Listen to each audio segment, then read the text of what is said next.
Қажымұқанды жеңген қазақ кім? Қазақ әдебиетінің классигі Әбділда Тәжібаев Қажымұқаннан: сізден күш асқан қазақ болды ма деп сұраса керек. Қажымұқанның жауабы: болды. Семейге келгенде бір бейтаныс жігіт келіп, ассалаумағалейкум деп сәлем беріп, үйге кіріп келді. Bir тізерлеп отыра қалып, нан ауыз тиді де маған: қажаға, уақытым аз, асығыспын. Сізді қонаққа шақыра келдім. Осы қазір жүріңізші деп түрегелді. Атып тұрып, ере жөнелдім. Пәуескеге отырып, ертіске келдік. Bir қайықшы қайығымен тосып тұр екен.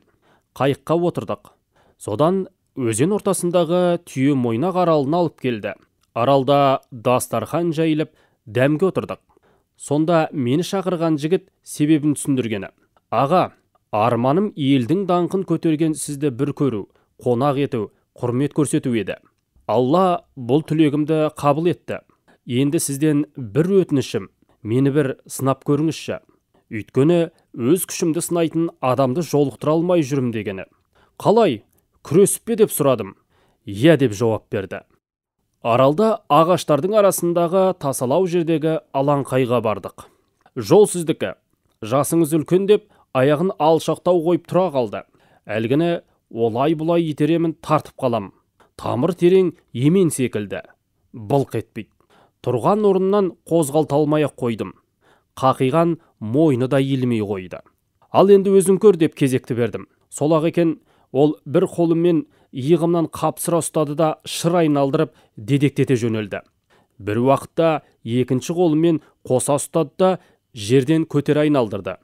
Дүние жүзінің қаншама мықтыларымен күрессем де еш уақытта мұндай күйге түспеген едім. Әлгі жігіттің қолында орамалдай желпілдеп, айнала ұшып жүрмін. Бір уақытта тік көтеріп алды да жерге екі аяғыммен дік еткізіп қоя қойды. Сосын басын иіп, тізесін бүгіп, еңкейіп тағзым етіп: кешіріңіз аға, жауырыныңыз жерге тимесін деді. Күші асып тұр. Тағы да аға деп сыйлап, жықпай тұр, басын иіп тұр. Ешкімді маңайына жолатпағаны да менің абырой даңқыма сызат түспес дегені. Мен қазақ болып туғаныма, үлкен сыйлаған әдет ғұрпыма, оны білетін інілер барына қуанып, жүрегім елжіреп, иілген басын көтеріп құшақтап алдым. Көзімнен жас та шығып кетті. Осындай ініні көтеріп, бағын ашсам, армансыз болатындаймын.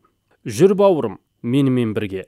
Дүние жүзінде саған тең келер ешкім жоқ. Өзім аралатам, үнемі жаныңда болам. Дүние жүзінің балуандарын енді сен жығасын. Жүр менімен бірге дедім.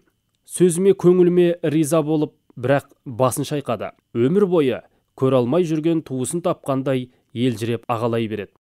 Аға, жан аға, дүние жүзінің балуандарын жығып, қазақты әлемге танытып жүрген сіз барсыз ғой. Мен несіне барамын?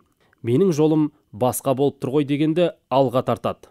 Бұл дерек 1977 жылы Әбділда Тәжібаевтың Жұлдыз журналының 12 санында есімдегілер деген естелік әңгіме түрінде жарияланды.